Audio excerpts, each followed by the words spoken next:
हाँ जी, नमस्कार। कैसे आप सभी? एक बार फिर से आप सभी का स्वागत है भाई अपने। आज शुरुआत करते हैं प्यारे साथियों पॉलिटी के नए सेशन की। भारत की राज व्यवस्था की अच्छी तरीके से शुरुआत करते हैं। एक एक चीज़ों को अच्छी तरीके से समझने का प्रयास करते हैं। ये समझने का प्रयास करते हैं कि ये जो अपनी भारत की राज व्यवस्था है, अपने भारत का जो संविधान है, वो किस प्रकार से निर्मित होता है, इसके अंदर क्या क्या मुख्य कंसेप्ट रहते हैं, क्या उसका प्रोसेस रहता है, सबसे महत्वपूर्ण चीज़ें, उन चीज़ों का क्या करते हैं, अध्ययन करते हैं। तो प्यारे साथी, सबसे पहले अपनी हेडिंग लगाओ, भारत का संवैधानिक विकास। आज अपनी हेडिंग रहेगी भारत का संवैधानिक विकास। ठीक है, भारत का संवैधानिक विकास।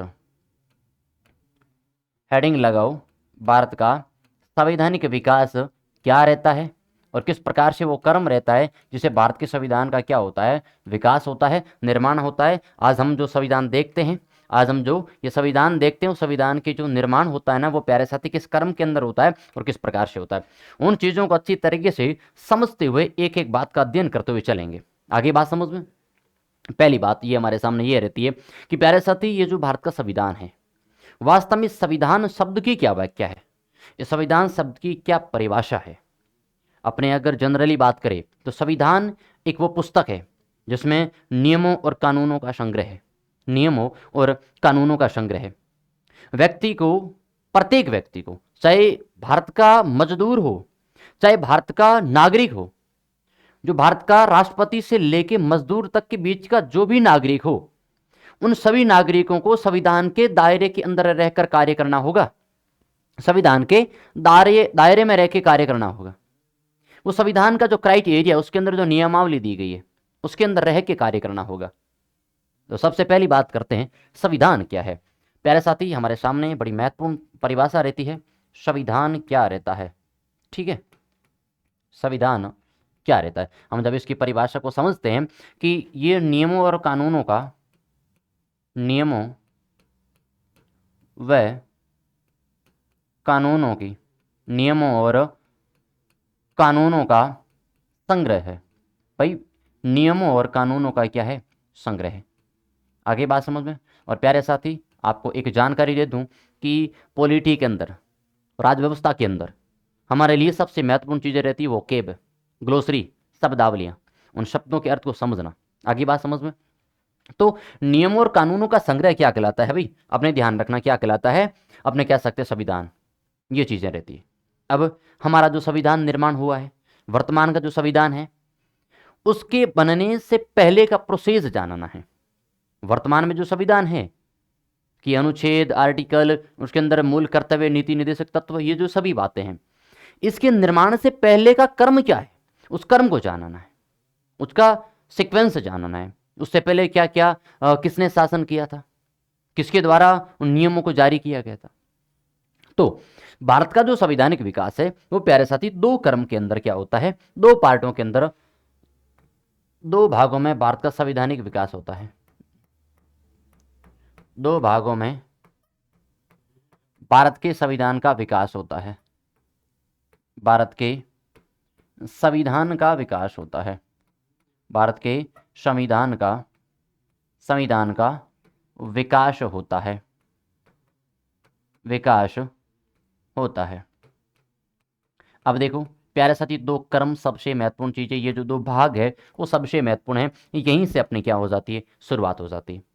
एक तो अपने रहता है ईस्ट इंडिया कंपनी के अधीन, और एक रहता है ब्रिटिश क्राउन के अधीन। समझना चीजों को, मेरे शब्दों पर देखना, अच्छी तरीके से गौर करना। एक तो होता है ब्रिटिश ईस्ट इंडिया कंपनी के अंतर्गत, उसके अधीन, और दूसरा होता है ब्रिटिश क्राउन। क्राउन का मतलब होता है ताज, ताज मीन महारानी, ताज मीन महारानी। तो इन चीजों को समझना, दो भागों के अंदर होता है। निर्माण देख लो, फिर अपन एक एक पॉइंट की व्याख्या करते हैं। एक तो होता है British east India company, east India, British east India company. Okay, British east India company. और दूसरा प्यारे साथी, हमारे सामने चीजें क्या रहती है, दूसरी चीज रहती है कि ईस्ट इंडिया कंपनी के बाद में ब्रिटिश क्राउन के अंतर्गत। तो ब्रिटिश क्राउन, ये चीज समझना, ब्रिटिश क्राउन क्राउन का मतलब होता है ताज, क्राउन का मतलब होता है ताज के अंतर्गत, के अंतर्गत इन चीजों को समझना। ओके, कंपनी के अंतर्गत, ईस्ट इंडिया कंपनी के अंतर्गत दो चीजें हमारे सामने बड़ी महत्वपूर्ण चीजें रहती है, उन दोनों चीजों को समझते हैं। एक एक बातें हमारे सामने क्या क्या मुख्य रहती है, उन चीजों को समझने का प्रयास करते हैं। आगे बात समझ में, तो प्यारे साथी, ब्रिटिश ईस्ट इंडिया कंपनी के अंतर्गत और ब्रिटिश क्राउन यानी ताज के अधीन। अब इस क्राउन के अंदर क्या होती है भैया, महारानी होती है। क्राउन के अधीन क्या रहेगी, महारानी रहेगी। क्राउन में कौन सी रहेगी, महारानी के अधीन रहेगी। ओके, चलो अब हम लिखेंगे समय। ये जो टाइम पीरियड है 1773 से 1853 तक, समय देखना इनका, इनका टाइम पीरियड रहता है 1773 से 1853 ईस्वी तक, 1773 से 1853 ईस्वी तक। दूसरा जो ब्रिटिश ताज है उसके अधीन रहता है 1858, 1858 से लेके 1947 तक, माफ करना 1947 ईस्वी तक रहता है। Okay, is that complete? आगे बात समझ में, यानी कि हमारे सामने क्या क्या चीजें मुख्य रहती है, ब्रिटिश ईस्ट इंडिया कंपनी के अंतर्गत और भैया ब्रिटिश क्राउन ताज के अंतर्गत, ये चीजें ध्यान रखना। अब हम ये समझेंगे कि इसके अंदर ब्रिटिश ईस्ट इंडिया कंपनी के अंतर्गत कौन कौन से नियम बने, कौन कौन से कानून बने। उन कानूनों के अंतर्गत प्यारे साथियों क्या की जाती है, अपने भारतीय संविधान के निर्माण किया जाता है, भारतीय संविधान का निर्माण किया जाता है। तो प्यारे साथी एक एक चीज समझने का प्रयास करते हैं, अंत तक बने रहना। भारत की राज व्यवस्था को घोट कर जड़ी बूटियों के साथ में पिलाने का काम करेंगे और साथ में मिलकर एक अच्छे एग्जाम में पॉलिटी का जो भी सेगमेंट है उन सेगमेंट को अच्छी तरीके से हल करने का प्रयास करेंगे। चलो अगली बात प्यारे साथी रहते हैं क्या हमारे सामने, सबसे पहले क्या क्या चीज़ें रहती है उन चीज़ों को समझते हैं अच्छी तरीके से कि भाई हमारे सामने क्या क्या चीज़ें रहती है, उन चीज़ों को किस प्रकार से हल करेंगे, वो चीज़ हमारे सामने रहती है। ओके, चलो हमारे सामने संविधान का निर्माण किया हमने, जो सीक्वेंस जो बातें थी उनको कर दिया। अब हम बात करेंगे जो 1600 ईस्वी है उसका सबसे पहले हमारे सामने एक एक्ट रहता है, हमारे सामने एक एक्ट रहता है 1600 ईस्वी का चार्टर एक्ट, 1600 ईस्वी का चार्टर एक्ट, 1600 ईस्वी का चार्टर एक्ट। अब इन चीज़ों को समझते हैं, 1600 ईस्वी का चार्टर एक्ट क्या कहता है ना, 1600 ईस्वी का चार्टर एक्ट क्या कहता है। देखो प्यारे साथी, 217 लोगों का एक संगठन, 217 व्यापारी लोगों का एक संगठन है जो ब्रिटेन की महारानी एलिजाबेथ के पास जाता है और जाके कहता है कि महारानी, अभी हाल ही में हमें खबर मिली है कि अपने यूरोप के पूर्वी देश, देखो प्यारे साथी जब अपन दिशा की बात करते हैं, यूरोप के पूर्वी देश, यूरोप का मतलब ये यूरोप देश है, तो इसके पूर्वी देश ये हो गए, इसके पूर्वी देश ये हो गए, ये चीज़ ध्यान रखना। तो यूरोप के पूर्वी देशों के अंदर हमें करना है व्यापार, जब बहुत क्या है लाभ मिलेगा, बहुत प्रॉफिट मिलेगा। तो महारानी से रिक्वेस्ट करने के बाद में जब महारानी ने उन्हें अनुमति दी, महारानी ने उन्हें अनुमति दी, तो 1600 ईस्वी का जो चार्टर एक्ट है वो क्या है भैया, राजलेख है। वो क्या है, वो क्या रहता है, राजलेख रहता है। अब आप कहोगे राजलेख का मतलब क्या होता है भैया, तो राजलेख का मतलब होता है किसी भी राजा या फिर रानी के द्वारा, किसी भी राजा या फिर रानी के द्वारा हस्ताक्षरित किया गया, हस्ताक्षरित किया गया। राजलेख का मतलब क्या होता है, किसी राजा के, ये चीजें ध्यान रखना, किसी राजा या फिर रानी के, राजा या फिर रानी का, रानी द्वारा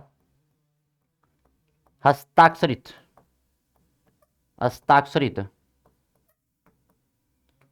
किया गया अधिपत्र, हस्ताक्षरित किया गया अधिपत्र, ये चीजें ध्यान रखना। इस पे क्या लगी है, मुहर लगी है। इसके कहने का मतलब समझना, मेरे कहने का मतलब समझना प्यारे साथी कि राजलेख का मतलब होता है राजा और रानी ने उस पर मुहर लगा दी। अभी कहते हैं कि अपनी कोई भैया विधेयक पारित होता है, उस विधेयक पर राष्ट्रपति के हस्ताक्षर चाहिए, तो हस्ताक्षर का मतलब क्या, तो उनके द्वारा हस्ताक्षरित किया गया। आगे बात समझ में। अब इसमें चार्टर एक्ट के तहत क्या किया जाता है, जो 217 लोगों का समूह है वो आता महारानी के पास और महारानी से आके कहता है कि महारानी जी हमें व्यापार करना। महारानी जी ने 31 दिसंबर 1600 ईस्वी को ईस्ट इंडिया कंपनी यानी कि जो 217 व्यक्तियों का व्यापारिक समूह था, उन्हें पूर्वी देशों पर व्यापार करने की अनुमति दे दी। कितने वर्षों के लिए? 15 वर्षों तक। महारानी ने 217 लोगों की व्यापारिक समूह को 15 वर्षों तक पूर्वी देशों में व्यापार करने का एकाधिकार प्राप्त कर दिया। एकाधिकार की अनुमति दी। एकाधिकार का मतलब होता है, क्या मतलब होता है? एकाधिकार का मतलब होता है कि वहां पर उनके अलावा और कोई व्यापार नहीं कर सकता, उनके अलावा कोई और व्यापार नहीं कर सकता। आपने देखा होगा जनरली कि भैया एक क्षेत्र पर, एक क्षेत्र विशेष पर, एक गली विशेष पर एक पानी पूरी का एक ठेला है। क्यों? क्योंकि वो उस व्यक्ति का एकाधिकार है, उस पर वो व्यक्ति अकेला ही क्या कर सकता है? कार्य कर सकता है। तो वो हो गया एकाधिकार। अब एकाधिकार की अनुमति दी, तो जब एकाधिकार की कोई अनुमति देता है तो उसके ऊपर क्या करेगा? अपनी एक काउंसिल, एक परिषद गठन करेगा, क्योंकि उनके अधिकार को नियंत्रित करेगा। तो सबसे पहले यह लिखो कि ब्रिटेन की महारानी एलिजाबेथ ने, ब्रिटेन की महारानी, ब्रिटेन की महारानी एलिजाबेथ ने, महारानी कौन थी भैया? एलिजाबेथ, एलिजाबेथ द्वारा 31 दिसंबर 1600 ईस्वी को, 31 दिसंबर 1600 ईस्वी को, 1600 ईस्वी को, 31 दिसंबर 1600 ईस्वी को क्या किया? पूर्वी देशों पर व्यापार करने की, पूर्वी देशों पर व्यापार करने का, व्यापार करने का एकाधिकार प्राप्त किया, एकाधिकार की अनुमति दी, एकाधिकार की अनुमति प्रदान की, अनुमति 15 वर्षों की अनुमति, एकाधिकार की 15 वर्षों की, यहां लिख दो 15 वर्षों की अनुमति दी, देशों पर अनुमति दी, कितने वर्षों की? 15 वर्षों की। और ध्यान रखना एक वर्ड बड़ा रहता है, महत्वपूर्ण प्यारे साथी, क्या रहता है? एकाधिकार। और इस एकाधिकार का मतलब क्या होता है कि उस कंपनी के द्वारा कोई और व्यक्ति, कोई और कंपनी वहां पे व्यापार नहीं कर सकती। समझना चीजों को। एकाधिकार का मतलब होता है एक ही कंपनी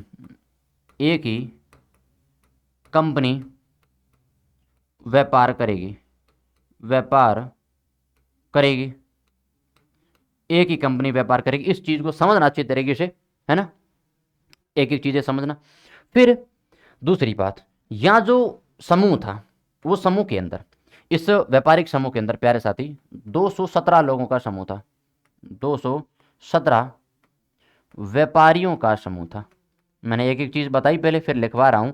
217 व्यापारियों का समूह था, जिसे मर्चेंट ऑफ एडवेंचर की संज्ञा दी है ना। जिसे क्या कहा गया? ये जो 217 व्यक्तियों का समूह है, जिसे मर्चेंट ऑफ एडवेंचर की संज्ञा दी, मर्चेंट ऑफ एडवेंचर नाम दिया, ठीक है, मर्चेंट ऑफ एडवेंचर नाम दिया। और दूसरी बात ध्यान रखना, 31 दिसंबर 1600 ईस्वी को क्या स्थापित होती है भैया? 31 दिसंबर 1600 ईस्वी को ईस्ट इंडिया कंपनी स्थापित होती है। क्या होती है? ईस्ट इंडिया कंपनी स्थापित होती है, ईस्ट इंडिया कंपनी स्थापित होती है।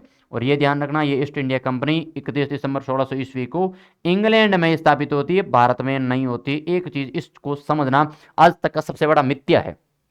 आप क्या सोचते हो कि ईस्ट इंडिया कंपनी 31 दिसंबर 1600 ईस्वी को क्या आ गई? भारत आ गई और व्यापार करने लगी? नहीं, 31 दिसंबर 1600 ईस्वी को तो ये इंग्लैंड में स्थापित होती है। और इंग्लैंड में स्थापित होती है तो उसे अनुमति कौन देती है? महारानी एलिजाबेथ अनुमति देती है। और 217 व्यापारियों का समूह था। तो इस मर्चेंट ऑफ एडवेंचर जो नाम दिया, तो ईस्ट इंडिया कंपनी जो उन्होंने स्थापित किया है, उसके अंदर उन्होंने 30,113 पाउंड क्या किए भैया? ध्यान रखना, जब भी कोई आप कंपनी स्थापित करते हो तब आपको इन्वेस्टमेंट करना पड़ता है। तो 30,113 पाउंड उन्होंने क्या किए भैया? कुल खर्च किया। तो कुल खर्च कितना किया है? कुल खर्च कितना किया उन्होंने? कुल खर्च किया है 30,113 पाउंड खर्च किए हैं। 30,113 पाउंड खर्च किए हैं उस कंपनी को स्थापित करने में। तो ये चीजें ध्यान रखना। एक एक चीज आपके सामने क्या है, कंप्लीट, कि भैया ब्रिटेन की महारानी ने अनुमति प्राप्त की, अनुमति दी 31 दिसंबर 1600 ईस्वी को। किसे दी है? 217 व्यापारियों का समूह, जिसे मर्चेंट ऑफ एडवेंचर नाम दिया, मर्चेंट ऑफ एडवेंचर नाम दिया, और जिन्होंने एक कंपनी स्थापित की है, ईस्ट इंडिया कंपनी, जो इंग्लैंड में स्थापित होती है। ध्यान रखना, उस कंपनी के खर्च में 30,113 क्या है, पाउंड दिए। ओके, अब दूसरी बात, कंपनी स्थापना के समय, सवाल कितना महत्वपूर्ण रहता प्यारे साथी, कि कंपनी स्थापना के समय इंग्लैंड का राजा, इंग्लैंड की रानी एलिजाबेथ थी, लेकिन कंपनी स्थापना के समय भारत पर किस मुगल शासन का, किस मुगल शासक का शासन था? वो रहता अकबर का। लेकिन ध्यान रखना, जब कंपनी स्थापित हो गई तो क्या कंपनी स्थापित होती सीधी भारत में आके व्यापार कर सकती है? नहीं कर सकती। क्यों? क्योंकि भारत के शासकों से अनुमति लेनी पड़ेगी, भारत के शासकों से अनुमति लेनी पड़ेगी। इसलिए कंपनी का एक व्यक्ति, क्योंकि उन सभी को पता था कि भैया उस समय शासक कौन था। अब पहली बात लिखो कि कंपनी की स्थापना के समय, कंपनी की स्थापना के समय, कंपनी की स्थापना के समय, स्थापना के समय, कंपनी की स्थापना के समय भारत का मुगल शासक, भारत का मुगल शासक कौन सा था? भारत का मुगल शासक कौन सा था? तब हमारे सामने नाम क्या रहता है? भारत का मुगल शासक प्यारे साथियों था अकबर। कौन सा था? अकबर रहता है। Okay, is that complete?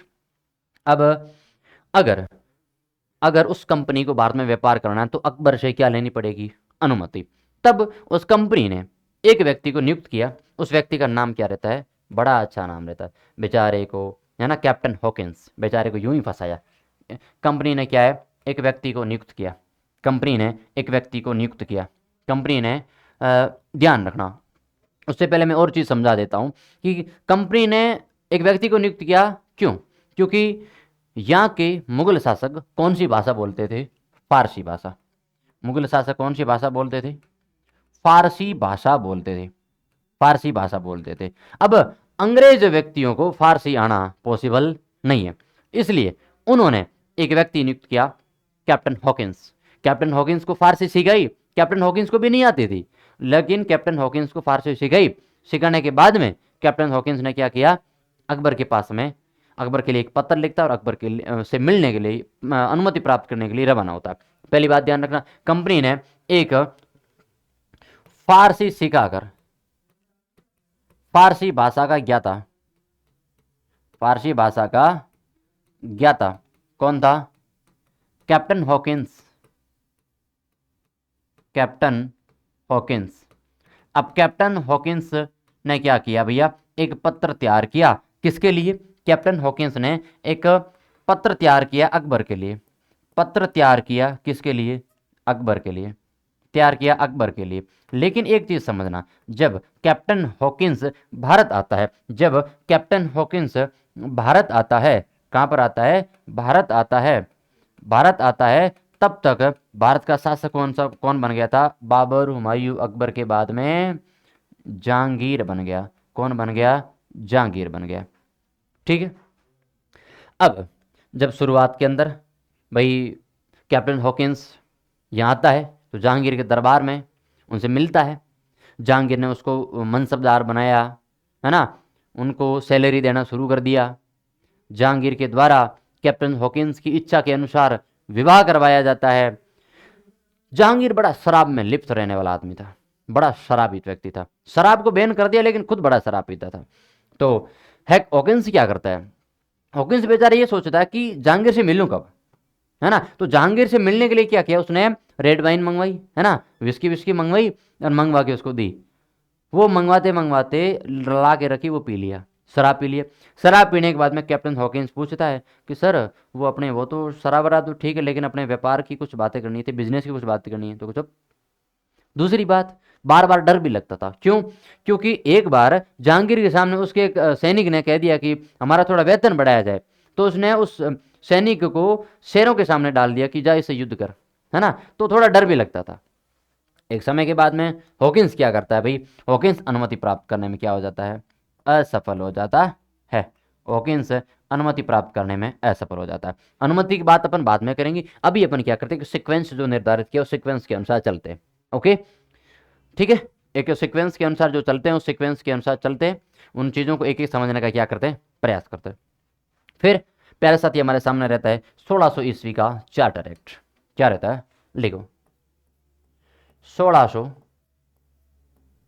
ईस्वी का जो अपने चार्टर एक्ट था उसकी अपन जो बात चल रही है, चार्टर एक्ट 1600 ईस्वी का अपना जो चार्टर एक्ट था उसके तहत कंपनी को क्या मिल गया, एकाधिकार मिल गया। दूसरी बात, इसके तहत ध्यान रखना, इसके तहत क्या मिला है, अधिकार मिला है। इसके तहत अधिकार मिला है, ये चीज़ ध्यान रखना, अधिकार मिला।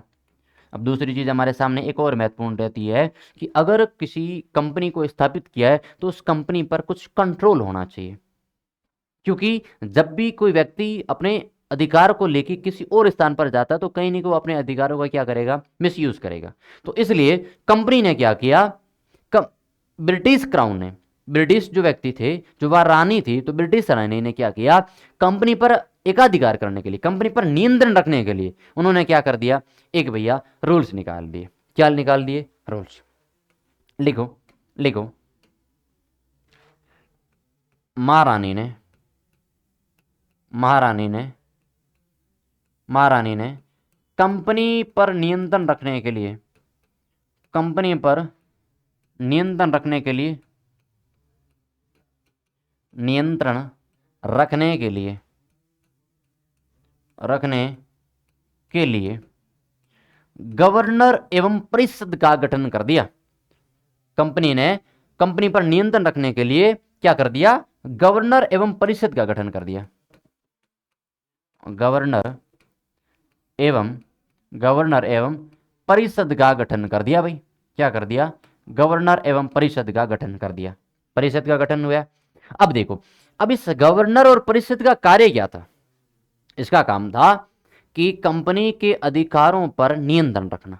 अब इसके अंदर कौन कौन से शामिल थे, इसके अंदर भैया कौन कौन शामिल थे, तो गवर्नर एवं परिषद के अंदर शामिल था, एक तो गवर्नर होता था, एक क्या होता था, गवर्नर होता था।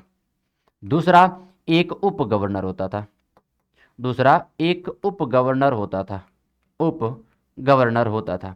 और तीसरा व्यक्ति, और तीसरे क्या होते थे, 24 सदस्य होते थे, 24 सदस्य होते थे।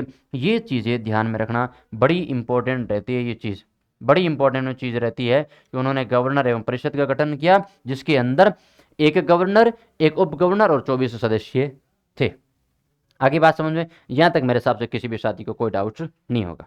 ओके, फिर इस गवर्नर एवं परिषद का क्या होता है, नाम परिवर्तन हो जाता है। इस गवर्नर एवं परिषद का क्या हो जाता है, नाम परिवर्तन हो गए क्या हो जाता है, बोर्ड ऑफ कंट्रोल हो जाता है, बोर्ड ऑफ डायरेक्टर हो जाता है, यानी कि निदेशक मंडल हो जाता है। इसका नाम परिवर्तन होके, नाम परिवर्तन, नाम परिवर्तन हो जाता है ना, नाम परिवर्तन हो जाता है, क्या होता है, नियंत्रक मंडल।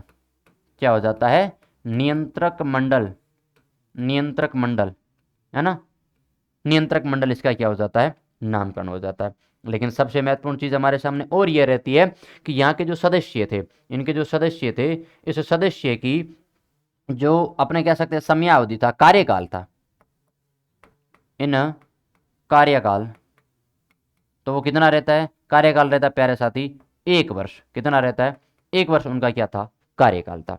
लेकिन सबसे महत्वपूर्ण चीज, ये जो कार्यकाल था, ये कार्यकाल था बाद में कितना हो जाता है, 4 वर्ष हो जाता है, बाद में 4 वर्ष हो जाता है, बाद में कितना हो जाता है, 4 वर्ष हो जाता है। तो हमारे सामने एक और चीज महत्वपूर्ण रहती है, नाम परिवर्तन करके क्या कर दिया, नाम परिवर्तन करके हमने कर दिया नियंत्रक मंडल। क्या कर दिया, नियंत्रक मंडल कर दिया। मेरे हिसाब से किसी भी साथी को कोई डाउट, किसी भी साथी को कोई डाउट नहीं होगा, अच्छी तरीके से एक ही चीजें क्या हो गई, कंप्लीट हो गई। फिर प्यारे साथी, जब ये बातें होती है तब हमारे सामने होता है 1726 का एक राजलेख, 1726 का एक राजलेख होता है, जिसके अंदर बॉम्बे, कलकत्ता और मद्रास के जो गवर्नर थे उन्हें क्या कर दिया, कंपनी के कानून निर्धारण करने की अनुमति दे दी। अब देखो, सबसे पहले क्या होता है, सबसे पहले कंपनी स्थापित होती है। सबसे पहले क्या हो जाती है, कंपनी स्थापित हो जाती है। कंपनी स्थापित होने के बाद में उसको क्या मिलता है, एकाधिकार मिलता है। क्या मिलता है, एकाधिकार मिलता है। देखना, क्रम देखना थोड़ा, है ना। एकाधिकार किया जाता है, कंपनी को एकाधिकार की अनुमति मिली। उसके बाद में कंपनी पर क्या किया, कंपनी पर नियंत्रक मंडल स्थापित किया। कंपनी पर क्या स्थापित किया है भैया, नियंत्रक मंडल स्थापित कर दिया। लो जी, है ना, बोर्ड ऑफ कंट्रोल स्थापित कर दिया, बोर्ड ऑफ कंट्रोल स्थापित कर दिया। नियंत्रक मंडल के बाद में क्या किया जाता है, कंपनी पर नियम जारी कर दिए, नियम जारी करने की अनुमति दे दी। नियम जारी करने की क्या दे दी, अनुमति दे दी। अब अनुमति किसको मिली है, इस चीज़ों को थोड़ा सा समझना, इन चीज़ों को थोड़ा सा समझना। मैं क्या कह रहा हूँ, मेरे कहने का मतलब समझना, एक एक शब्दों को देखना। बॉम्बे मद्रास 1726 का एक क्या होता है, राजलेख स्थापित होता है ना। ये लिख सकते हो आप, 1726 का राजलेख, 1726 का राजलेख, 1726 का राजलेख स्थापित होता है। अब राजलेख के अंदर क्या क्या बातें हैं, उन बातों को समझते हैं। पहली बात प्यारे साथी ये रहती है, इस राजलेख में बॉम्बे, मद्रास और बंगाल के गवर्नरों को कंपनी के नियम जारी करने की अनुमति मिल गई। कंपनी के नियम जारी करने की अनुमति मिल गई। तो पहली बात ये लिखो, है ना। इसकी एक बात लिखो कि बम्बई, कलकत्ता व मद्रास के गवर्नर को कंपनी के नियम जारी करने की अनुमति मिल गई। कंपनी के नियम जारी करने की, नियम रूल्स जारी करने की क्या दी भैया, अनुमति दी। क्या दी, अनुमति दी। ओके, इसके तहत क्या मिल जाती है, अनुमति मिल जाती है। अब प्यारे साथी हमारे सामने एक और नई क्या होगी, कानून की गठन होगा, 1773 का रेगुलेटिंग एक्ट। अब देखो, 1772 के अंदर कंपनी का जो भ्रष्टाचार हो रहा था कंपनी के अंदर, भाई 1600 के अंदर स्थापित हो रही कंपनी, तो कहीं नहीं की 1700 के अंदर तहत आते आते 1772 आते आते उसने क्या किया, भ्रष्टाचार किया है। क्या किया भैया, भ्रष्टाचार किया है। और इस भ्रष्टाचार को रोकने के लिए कंपनी ने क्या किया, 1773 का रेगुलेटिंग एक्ट जारी किया। 1773 का रेगुलेटिंग एक्ट जारी कर दिया। तो ध्यान रखना, लिखो 1773 का रेगुलेटिंग एक्ट, रेगुलेटिंग एक्ट, 1773 का रेगुलेटिंग एक्ट। ये अगर नहीं दिख रहा तो अपन इसको चेंज कर सकते हैं, है ना। 1773 का रेगुलेटिंग एक्ट। अब ये एक्ट क्या कहता है, सबसे महत्वपूर्ण चीज हमारे सामने अब आती है। इसी एक्ट के तहत क्या किया जाता है प्यारे साथी, बहुत सारे काम होंगे। पहली चीज, कंपनी के भ्रष्टाचार को रोकने के लिए उसके उद्देश्य से 1772 के अंदर एक कानून लाया गया, जिसे 1773 के अंदर पारित किया गया। 1773 का रेगुलेटिंग एक्ट नाम दिया गया। लिखो, कंपनी के भ्रष्टाचार को रोकने के उद्देश्य से, पहली बात, कंपनी के भ्रष्टाचार को रोकने के उद्देश्य से, कंपनी के भ्रष्टाचार को, कंपनी के भ्रष्टाचार को रोकने के उद्देश्य से, रोकने के उद्देश्य से, कंपनी के भ्रष्टाचार को रोकने के उद्देश्य से क्या किया जाता है, 1773 का रेगुलेटिंग एक्ट लाया जाता है। 1773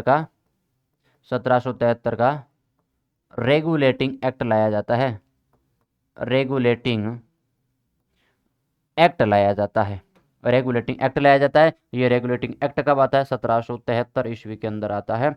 इन चीज़ों को समझना, यानी कि कंपनी पर विश्वास भी नहीं किया जा रहा है, क्योंकि कंपनी एक समय भ्रष्टाचार शुरू कर दिया था। ओके, अब इस कानून के तहत उन्होंने क्या क्या किया, इस कानून के तहत बंगाल का जो गवर्नर है वो बंगाल का गवर्नर जनरल बन जाएगा। बंगाल का गवर्नर बंगाल का गवर्नर जनरल बन जाएगा। दूसरी बात, मद्रास, कलकत्ता, इसके जो गवर्नर है वो बंगाल के गवर्नर जनरल के अधीन हो जाएंगे। आगे बात समझना, चीजों को समझना। पहली बात, बंगाल का गवर्नर है वो गवर्नर जनरल बन जाएगा, जिसके अंदर क्या होता है, अंतिम गवर्नर था वॉरेन हेस्टिंग्स, और प्रथम गवर्नर जनरल कौन सा था, वॉरेन हेस्टिंग्स था बंगाल का। और मद्रास, कलकत्ता, यहाँ के जो गवर्नर थे वो बंगाल के गवर्नर जनरल के अधीन हो जाएंगे। नियम क्या जारी किए उन्होंने, लिखो 1773 के एक्ट के तहत कुछ नियम जारी कर दिए हमने। कौन कौन से नियम जारी किए, पहला कि भाई बंगाल का गवर्नर, बंगाल का गवर्नर, जो बंगाल का गवर्नर है वो बंगाल का गवर्नर जनरल बन जाएगा, बंगाल का गवर्नर जनरल बनेगा, गवर्नर जनरल बनेगा। ओके, गवर्नर जनरल बनेगा। अब आपसे पूछ लिया जाए बंगाल का प्रथम, है ना, अब नहीं, सवाल ये पूछा जाता है, कितना अच्छा इंपॉर्टेंट है, कि बंगाल का प्रथम गवर्नर, बंगाल का अंतिम गवर्नर, भैया ध्यान रखना, अंतिम गवर्नर। जब हिस्ट्री पढ़ते हो मॉडर्न की तब गवर्नर जनरल पढ़ाए जाते हैं, तो बंगाल का अंतिम गवर्नर जनरल, गवर्नर प्लस में बंगाल का प्रथम, बंगाल का प्रथम गवर्नर जनरल, प्रथम गवर्नर जनरल, गवर्नर जनरल।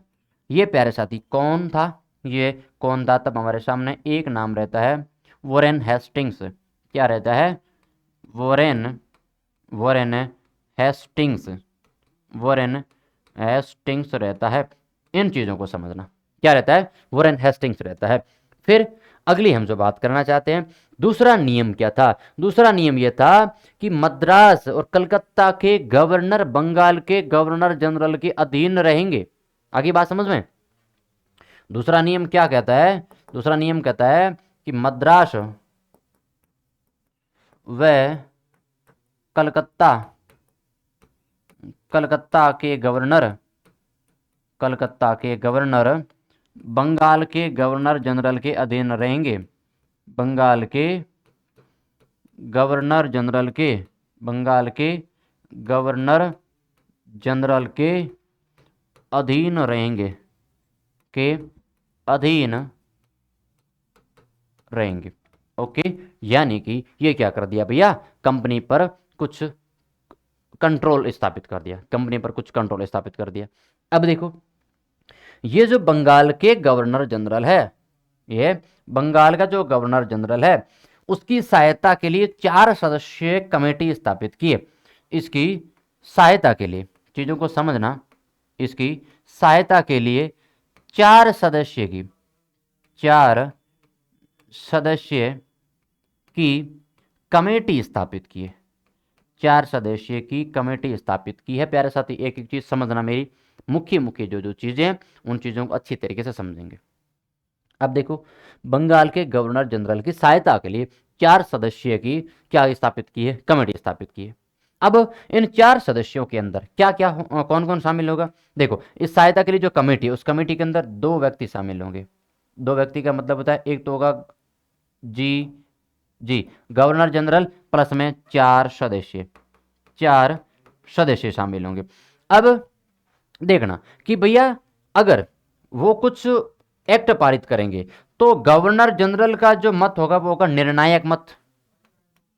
मैं एक चीज लिखवा देता हूं फिर समझाता हूं, निर्णायक मत, निर्णायक मत। और यहां पे 4 सदस्यों के अंदर क्या होगा, अगर बहुमत हुआ तो ही पारित होगा, बहुमत होने पर। चीजें समझना कि भैया बंगाल के गवर्नर जनरल के अधीन, बंगाल के गवर्नर जनरल की सहायता के लिए 4 सदस्य की एक कमेटी गठित की। अब 4 सदस्य की कमेटी के अंदर एक तो गवर्नर जनरल शामिल है और 4 सदस्य शामिल है। Okay, is that complete. फिर क्या होगा, गवर्नर जनरल का तो मत होगा ना, जो वोट होगा वो रहेगा निर्णायक मत। क्या रहेगा, निर्णायक मत।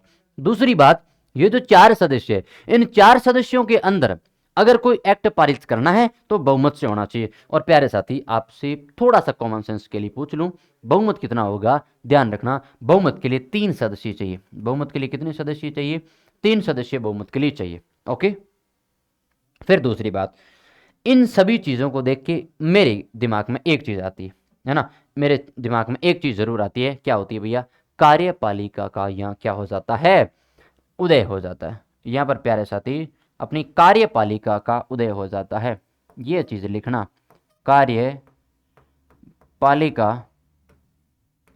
कार्यपालिका का उदय हो जाता है। वर्तमान के रेफरेंस से अगर कनेक्ट करें तब क्या हो जाता है, तो कार्यपालिका का उदय हो जाता है। सबसे महत्वपूर्ण फैक्ट ये रहता है, सबसे महत्वपूर्ण फैक्ट ये रहता है, इन चीज़ों को समझना, क्योंकि वर्तमान से कनेक्ट करना बहुत ज़रूरी है, वर्तमान से कनेक्ट करना बहुत ज़रूरी है। जब भी हिस्ट्री पढ़ो, जब भी पॉलिटी पढ़ो, पॉलिटी तो ऐसी सब्जेक्ट है जिसको वर्तमान के साथ चलती है। आगे बात समझ में, चलो फिर अब क्या होता है 1774 में, 1774 के अंदर कलकत्ता के अंदर प्यारे साथी सर्वोच्च न्यायालय की स्थापना हो जाती है। क्योंकि देखो, अगर अपने कुछ किसी को सजा देनी है तो उसके लिए एक न्यायाधीश तो होना चाहिए, एक न्यायालय तो होना चाहिए। तो 1774 के अंदर कलकत्ता में सर्वोच्च न्यायालय की स्थापना होती है। और ये जो सर्वोच्च न्यायालय स्थापित हुआ है वो क्या होता है, ये एक अभिलेख्य न्यायालय। क्या होता है, अभिलेख्य न्यायालय। इसका मतलब ये होता है, इस न्यायालय की न तो कोई अवहेलना करेगा, मतलब न तो इसके कानूनों को कोई अवहेलना करेगा, न तो इस कानून मानने से मना करेगा। दूसरी बात, इसके फैसले को चुनौती नहीं दी जा सकती, और इनके जो फैसले होंगे वो सुरक्षित होंगे, लिखे हुए रहेंगे, यानी कि एज ए प्रूफ के रूप में रहेंगे, एज ए नज़ीर के रूप में रहेंगे, एज ए नज़ीर के रूप में रहेंगे। आगे बात समझ में, मेरे हिसाब से एक एक चीज़ें क्या रहेगी, कंप्लीट रहेगी। ओके, इसकी स्थापना के बाद में न्यायपालिका का क्या हो जाता है, उदय हो जाता है। तो कार्यपालिका और न्यायपालिका दोनों का क्या हो जाता है, उदय। लिखो 1774 ईस्वी में, 1774 ईस्वी में कलकत्ता में सर्वोच्च न्यायालय की स्थापना होती है। कलकत्ता में सर्वोच्च न्यायालय की स्थापना होती है, सर्वोच्च न्यायालय की स्थापना होती है, सर्वोच्च न्यायालय की स्थापना होती है। अब ये जो सर्वोच्च न्यायालय है ये प्यारे साथी एक अभिलेखीय न्यायालय है। ये क्या है, ये सर्वोच्च न्यायालय है। मैंने आपको एक एक चीज पहले बता रखी है। तो सर्वोच्च न्यायालय क्या है, ये एक अभिलेखीय न्यायालय है। अब आप कहोगे अभिलेखीय न्यायालय, बिल्कुल ये एक अभिलेखीय न्यायालय है, ये एक अभिलेखीय न्यायालय है। अब इस अभिलेखीय न्यायालय के अंदर कुछ चीजें क्या हो जाती है, स्थायी हो जाती है, कुछ चीजें परिवर्तित हो जाती है। क्या, कि इस अभिलेखीय न्यायालय के फैसले को चुनौती नहीं दे सकते, है ना। फैसले को ना मानने पर दंड दे सकता है, ये चीज समझना।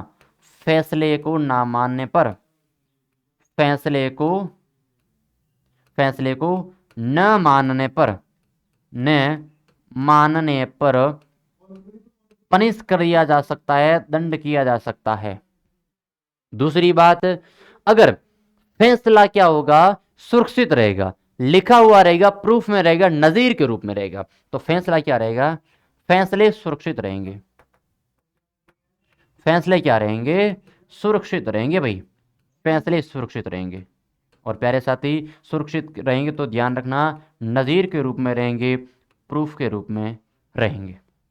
आगे बात समझ में, जब यहां पे सर्वोच्च न्यायालय की स्थापना हो जाती है तब मेरे दिमाग के अंदर एक और चीज आती है। क्या, वर्तमान से अगर कनेक्ट करें तो प्यारे साथी न्यायपालिका का गठन हो जाता है। क्या हो जाता है, न्यायपालिका का गठन हो जाता है।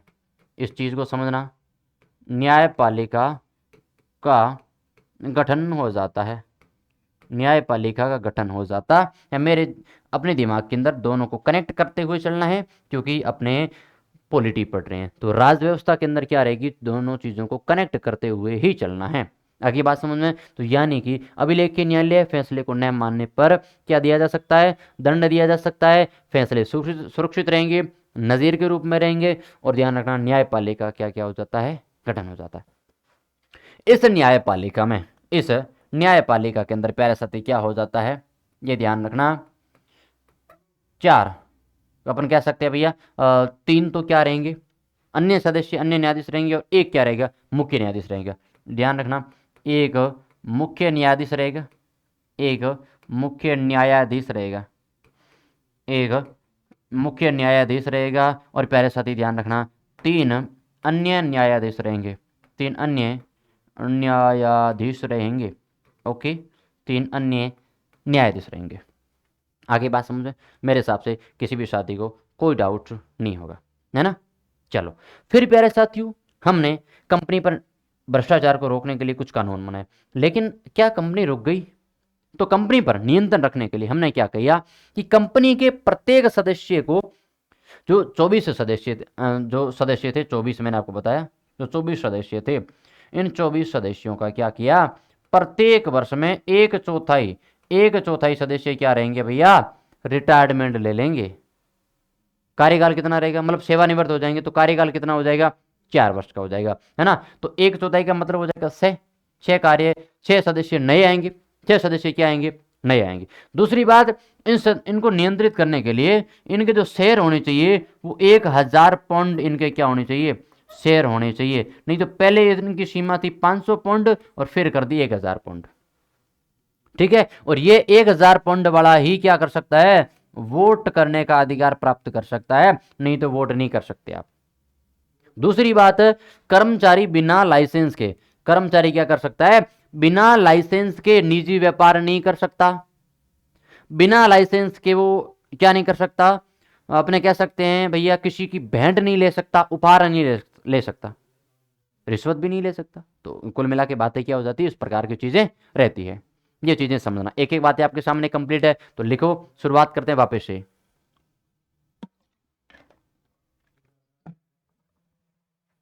हमने क्या किया, कंपनी पर नियंत्रण स्थापित करने के लिए, लिखो, कंपनी पर नियंत्रण करने के लिए, कंपनी पर नियंत्रण के लिए, कंपनी पर नियंत्रण के लिए क्या क्या हमने कार्य किए हैं, है ना। क्या क्या हमने नहीं किए, कहने का मतलब उस समय की ब्रिटिश सरकार ने किए, है ना। तो पहली बात, जो उनके सदस्य थे, तो सदस्य कितने थे, 24, है ना। जो 24 सदस्य थे वो प्रतिवर्ष, उसमें से प्रतिवर्ष क्या करेंगे भैया, प्रतिवर्ष 1/4 सदस्य, 1/4 सदस्य सेवानिवृत्त हो जाएंगे।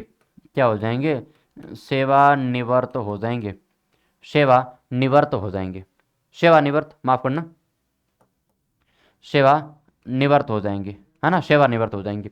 फिर तो कहने का मतलब इनका कार्यकाल कितना हो गया, तो भाई कार्यकाल कितना हो गया सदस्यों का, 4 वर्ष हो गया, पहले कितना था, 1 वर्ष। ठीक है। दूसरी बात, दूसरा हमने इनके लिए क्या कर दिया, कंपनी ने, सरकार ने, ब्रिटिश सरकार ने दूसरा ये कर दिया, ये जो सदस्य है, इन सदस्यों के अंदर 1000 पाउंड शेयर होने पर, 1000 पाउंड शेयर होने पर क्या कर सकता है, वोट देने का अधिकार है, वोट का अधिकार दिया, वोट का अधिकार दिया। अब आपको एक और चीज लिखवा देता हूं यहीं पे कि भाई पहले इनका कार्यकाल कितना था, पहले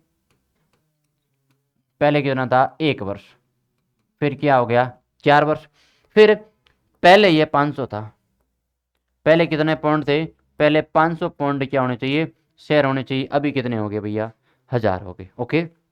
फिर इस कंपनी का कोई भी कर्मचारी, कंपनी का कोई भी कर्मचारी क्या नहीं कर सकता है, बिना लाइसेंस के, पहली बात तो ये लिखो, कंपनी का कोई भी कर्मचारी, कंपनी का कोई भी कर्मचारी, कोई भी कर्मचारी बिना लाइसेंस के, कर्मचारी बिना लाइसेंस के, बिना लाइसेंस के कौन कौन से कार्य नहीं कर सकता, तो उन कार्यों की हमने क्या बनवा दी, लिस्ट बना ली, क्या क्या नहीं कर सकता। पहली बात, निजी व्यापार नहीं कर सकता, निजी व्यापार नहीं कर सकता। दूसरी बात, रिश्वत तो बिल्कुल नहीं ले सकता भाई, हाँ, करप्शन नहीं कर सकता, रिश्वत, निजी व्यापार नहीं कर सकता, रिश्वत नहीं ले सकता। और दूसरी बात क्या नहीं कर सकता, भेंट या फिर उपहार, किसी भी रियासत के राजा की भेंट या फिर उपहार नहीं ले सकता। क्यों नहीं ले सकता? क्योंकि कंपनी का अगर कर्मचारी निजी व्यापार करेगा तो कंपनी को कोई फायदा नहीं हो, मतलब ब्रिटिश सरकार को कोई फायदा नहीं होगा। ये बातें रहती है मुख्य रूप से। आगे बात समझे? मेरे हिसाब से किसी किसी भी शादी को कोई डाउट नहीं होगा, किसी भी शादी को कोई डाउट नहीं होगा। ये मुख्य मुख्य बातें रहती है। तो मेरे हिसाब से आज के लिए कुछ बातें हमने कर ली है, और बाकी की बातें अपन करेंगे नए सेशन में, एक नए टॉपिक के साथ में, इसी टॉपिक को कंटिन्यू करते हुए नए जोश और नए जुनून के साथ में। तब तक के लिए मैं पंकज विष्णु आप सभी को राम राम, खम्मा गणी, जय श्री राम, राधे राधे, जय हिंद, जय भारत।